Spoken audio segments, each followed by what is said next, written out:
ketahui semua bersama bahwa terhitung mulai 10 November 2022 bertepatan dengan Hari Pahlawan, KSPI bersama-sama dengan Partai Buruh di seluruh Indonesia mengeluarkan surat instruksi bahwa terhitung mulai 10 November gelombang aksi di seluruh kabupaten kota, di seluruh provinsi yang ada di Indonesia diminta untuk turun ke jalan meneriakan suara perlawanan dengan 3 tuntutan. Yang pertama, Partai Buruh dan juga KSPI di seluruh Indonesia meminta pemerintah atas sebuah kondisi di mana 3 tahun upah belakangan tidak naik, bahwa pada tahun 2023 upah buruh di Indonesia harus naik sebesar 13%. Itu yang pertama. Yang kedua, kita juga meminta kepada pemerintah Republik Indonesia untuk tidak menerima informasi-informasi bohong yang selama ini disampaikan oleh menteri-menteri bidang ekonomi yang mengatakan bahwa Indonesia berada dalam kondisi resesi, efek dari resesi global yang ada di Eropa dan Amerika. Penting untuk kawan-kawan ketahui semua bahwa resesi global itu ada di Eropa dan Amerika. Namun di Indonesia, kalian penting untuk ketahui bahwa kemarin dan hari ini telah digelar rapat G20, rapat yang dihadiri oleh 20 kepala negara, negara-negara terkaya di planet bumi ini, termasuk Indonesia yang menjadi tuan rumah.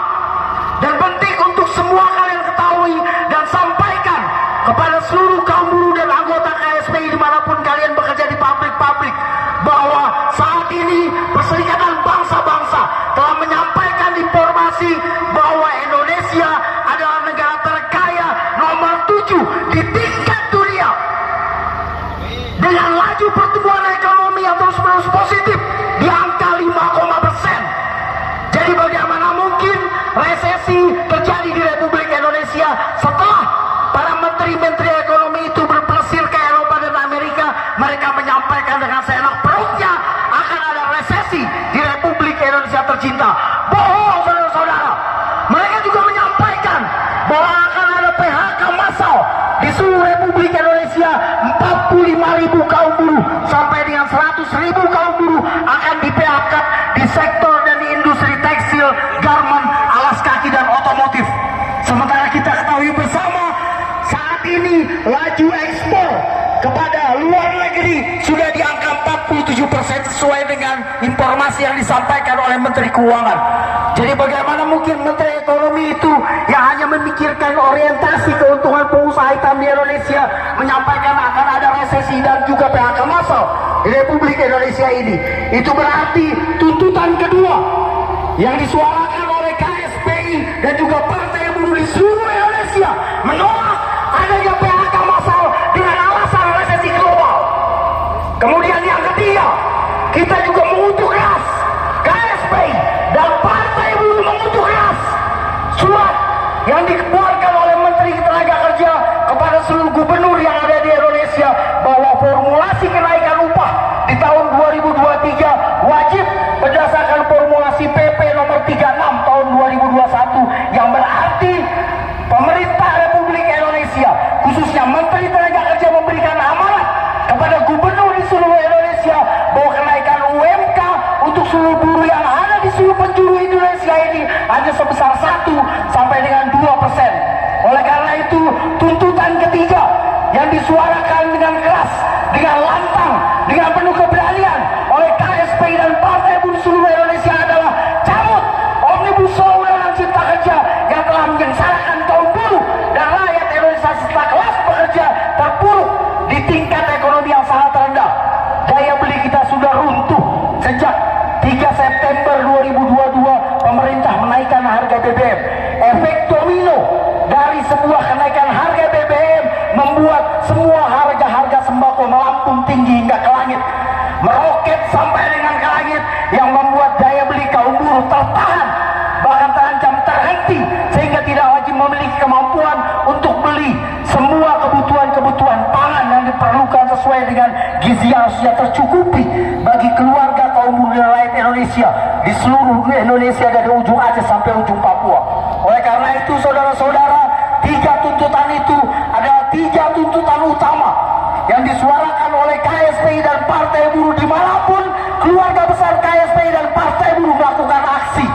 Oleh karena itu saudara, saya meminta kalian tetap bertahan di medan perjuangan. Kita tahu perihnya medan perjuangan yang kita hadapi.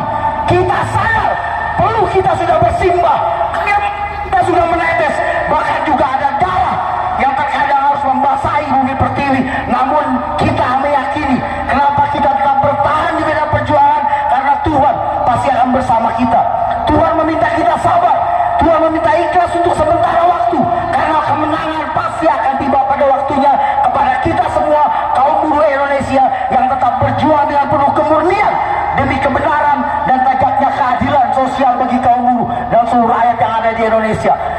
Jadi tidak ada satu kata selain melakukan perlawanan dan sekeras-kerasnya setiap kali kalian melihat penindasan yang terjadi di hadapan mata kalian. Satu kata apa semua? Satu kata apa? Satu kata apa? Hidup buruh! Ke depan kita akan juga terus-menerus melakukan aksi. Hari ini, besok, lusa, minggu depan, bulan depan, tahun depan, dan tahun-tahun selanjutnya. Sampai kapan kita berhenti? Sampai Omnibus Law Undang-Undang Cipta Kerja angkat kaki dari Republik Indonesia tercinta, sampai dengan Tuhan meminta kita kembali untuk pulang. Saat itulah kita berhenti untuk berjuang. Jadi tetap istiqomah, tetap teguh, tetap junjung tinggi amanat sumpah jabatan kalian sebagai pejuang-pejuang buruh di tingkat pabrik, kabupaten kota, provinsi maupun sampai di tingkat nasional. Karena kemenangan pasti akan tiba pada waktunya kepada seluruh umat yang berjuang demi kebenaran bagi umat-umatnya yang lain di seluruh dunia. Dan kalian adalah pejuang-pejuang buruh yang terpilih pada saat ini hadir di depan kantor gedung Sate untuk meneriakan satu kata perlawanan bahwa keadilan harus ditegakkan. Dan semoga Ridwan Kamil, Gubernur Provinsi Jawa Barat, mengeluarkan kebijakan sesuai dengan tuntutan bahwa UMK Jawa Barat tahun ini, UMK seluruh Indonesia harus naik sebesar 13% atas dasar inflasi dan laju pertumbuhan ekonomi.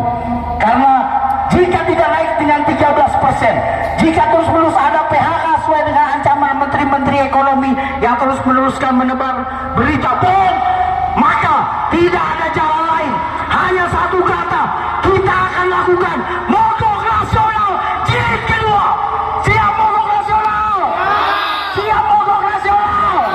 Siap mogok nasional? Kita juga meminta kepada Presiden Republik Indonesia untuk mengganti Menteri Tenaga Kerja, menteri yang selalu mengeluarkan kebijakan dengan mengeluarkan kebijakan penuh aroma kebencian kepada kita, kepada kamu semua, kepada kalian semua, kepada kaum buruh yang ada di Indonesia. Tidak pernah beliau memberikan suara dan juga kebijakan yang beraroma sejuk kepada kita. Selalu saja menimbulkan kemarahan yang membuat kita khawatir bahwa iklim investasi di Indonesia akan terganggu dengan buruknya hubungan industrial yang ada di seluruh pabrik-pabrik dan juga di seluruh tempat-tempat kalian bekerja, baik di pabrik, di perkebunan, pertambangan, ataupun dimanapun sektor kalian bekerja pada saat ini dan selanjutnya. Jadi kawan-kawan, tetaplah bertahan.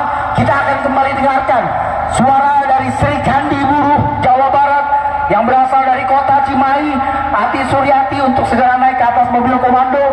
Untuk selanjutnya, selain tadi SPMI, sekarang SPN, nanti saya juga akan memanggil pimpinan-pimpinan kabupaten kota yang telah hadir di lokasi aksi pada hari ini, menyuarakan suara tuntutan yang terdiri dari 3 tuntutan, suara KSPI dan suara Partai Buruh di seluruh Indonesia. Hidup buruh! Hidup buruh! Partai Buruh! Partai Buruh!